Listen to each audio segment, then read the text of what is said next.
దేశంలో క్రీస్తు పేరు పెట్టుకున్న జనము హెచ్చించబడాలి. మనం ఏమంటాం అంటారు, మైనారిటీ అండి, మైనారిటీ. ఏం మైనారిటీ? దేవునికి 2 ఉంటే చాలు.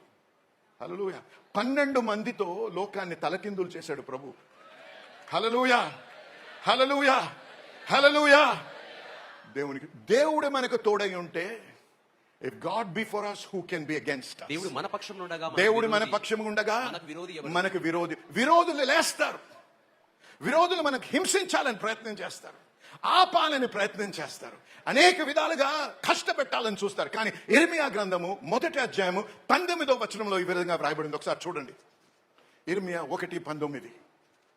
వారు నీతో యుద్ధము చేతురు గాని నిన్ను విడిపించుటకు నేను నీకు తోడయ్యుందును. హల్లెలూయా.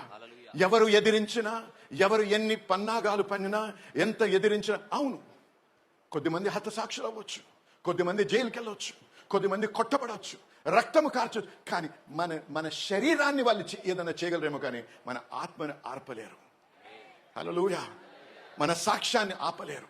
మన ప్రభు పట్ల మన ప్రేమను ఎవడూ దోచుకోలేడు. హల్లెలూయా, హల్లెలూయా.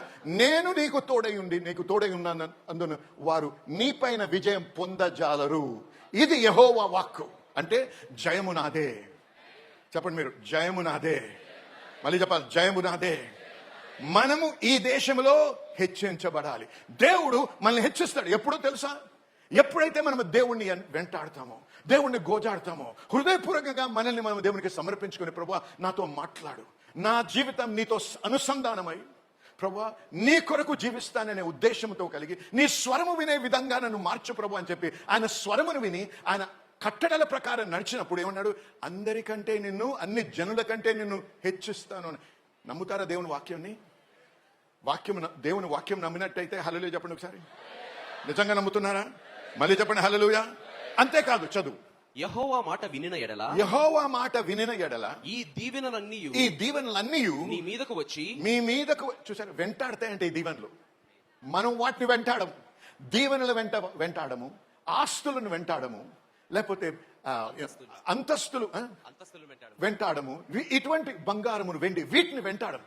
దేవుణ్ణి వెంటాడాలి. హల్లెలూయా. అంటే దేవుని చిత్తము జరిగించాలి.